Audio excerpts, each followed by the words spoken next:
নমস্কার বন্ধুরা, সবাই কেমন আছো? আশা করি ভালো আছো।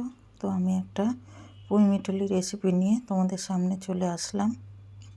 তো দেখতে পাচ্ছ এখানে সব সবজি আমি কেটে নিয়েছি ডুমো ডুমো করে, শিম, বেগুন, কুমড়ো, আলু।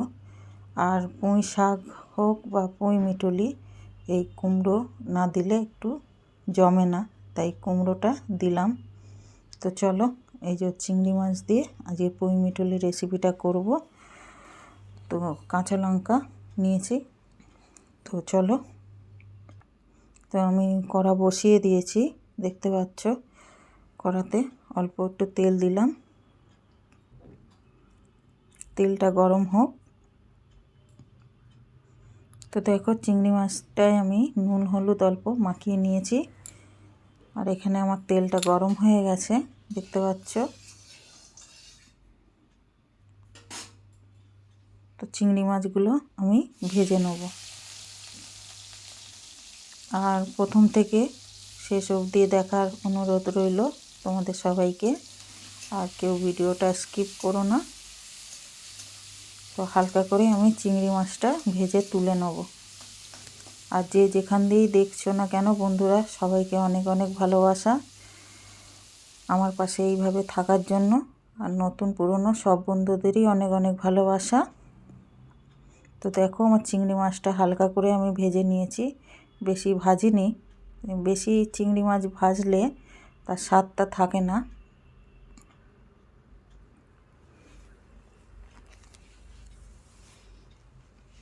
তো দেখো, চিংড়ি মাছগুলো তুলে নিয়েছি। ওই তেলের মধ্যেই আমি কিছু পাঁচফোড়ন দেবো। আমি পেঁয়াজ টিয়াজ কিছু এইসব কিছু দিয়েই আমি করব না। আমি জাস্ট পাঁচফোড়ন আর হচ্ছে কাঁচা লঙ্কা আর দুটো তেজপাতা, এটাই দেবো, ব্যাস।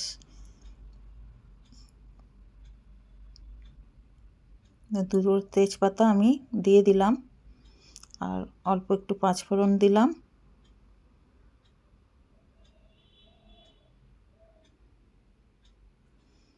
পাঁচফোড়নটা একটু লালচে লালচে হয়ে আসলে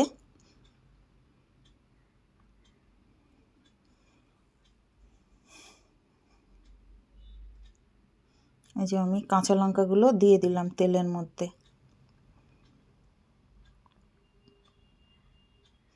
তো একটু ভালো করে নেড়ে চেড়ে নেবো।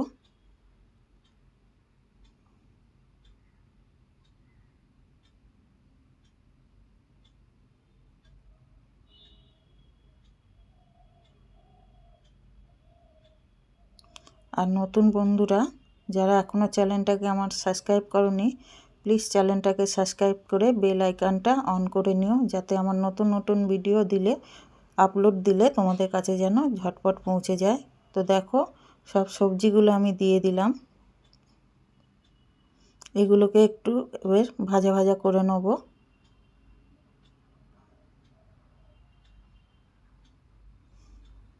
তো দেখতে পাচ্ছ অনেক সবজি, কিন্তু এগুলো মজে যাবে, মজে গেলে অল্প হয়ে যাবে।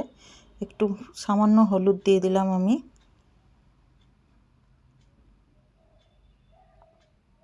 এগুলোকে একটু নেড়ে চেড়ে নেবো, নিয়ে ভাজা ভাজা করে নেব।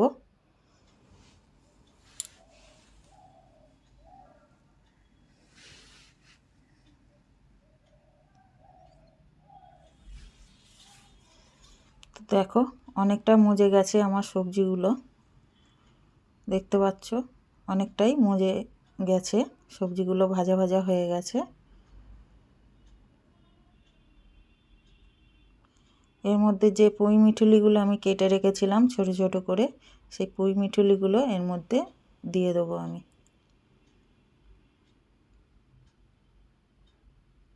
অনেকেই অনেক নামে চেনো পুঁই মিঠুলিকে, আমরা পুঁই মিঠুলি বলেই চিনি। তো এইগুলোকে ভালো করে আমি সবজির সাথে পুঁই মিঠুলিটা মিশিয়ে নেব।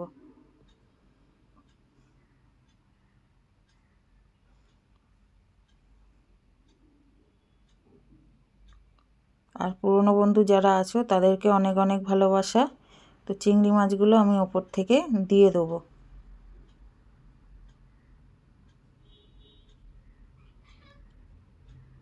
নুন দিলাম পরিমাণ মতন।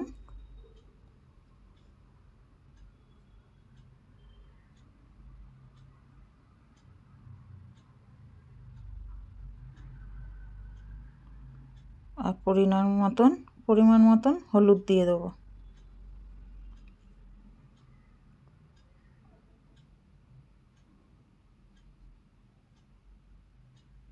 তো ঢাকনা আমি দিয়ে দিলাম, এটা মজুক, ফিরে আসছি কিছুক্ষণ পর।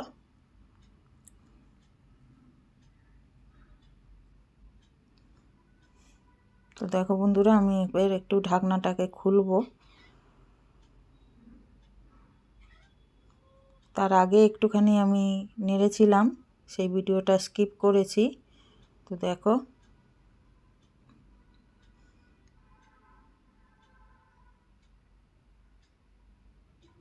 আর একটু নেড়ে দিলাম, আমার আলুটা সিদ্ধ হয়ে গেছে।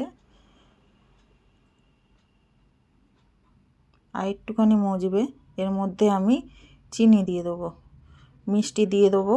মিষ্টিটা তোমরা তোমাদের পছন্দ মতন দিতে পারো, চাইলে নাও দিতে পারো, তোমরা স্কিপও করতে পারো।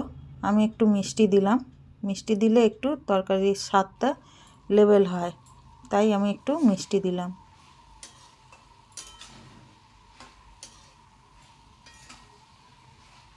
তো ভালো করে নেড়ে চেড়ে নেবো।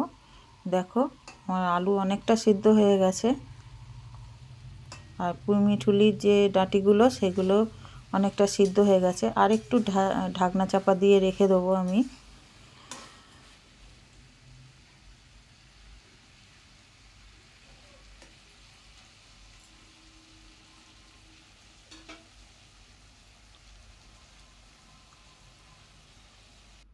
তো দেখো ঢাকনা চাপা আমি দিয়ে দিয়েছি।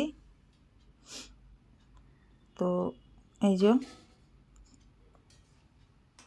অনেকটা মজে গেছে, দেখতে পাচ্ছ।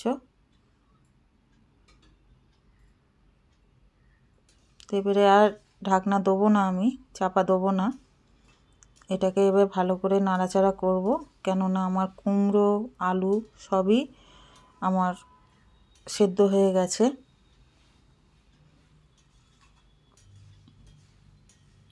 আর তোমাদের যদি ভিডিওটা ভালো লাগে অবশ্যই লাইক কমেন্ট শেয়ার করে পাশে থেকো বন্ধুরা, কেন তোমাদের একটা লাইক কমেন্ট শেয়ার আমাদের ভিডিও আপলোড দিতে অনেক উৎসাহিত করে।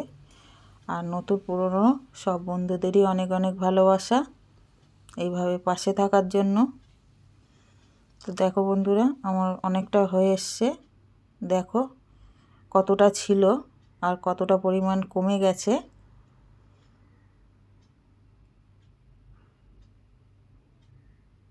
এটাকে এবার আমি একটা পাত্রতে নামিয়ে নেব। তো দেখো আমার রেসিপিটা রেডি হয়ে গেছে পুঁইমিঠুলির। তো ভালো লাগলে অবশ্যই লাইক কমেন্ট শেয়ার করে পাশে থেকো। আর ভিডিওটা কেমন লাগলো অবশ্যই একটা কমেন্ট তোমরা রেখে যেও কমেন্ট বক্সে। তো চলো আজকের মতন এখানেই, আবার নতুন কোনো ভিডিও নতুন কোনো ব্লগ নিয়ে তোমাদের সামনে চলে আসব। সবাই ভালো থেকো, সুস্থ থেকো, সাবধানে থেকো, নিরাপদে থেকো। টাটা।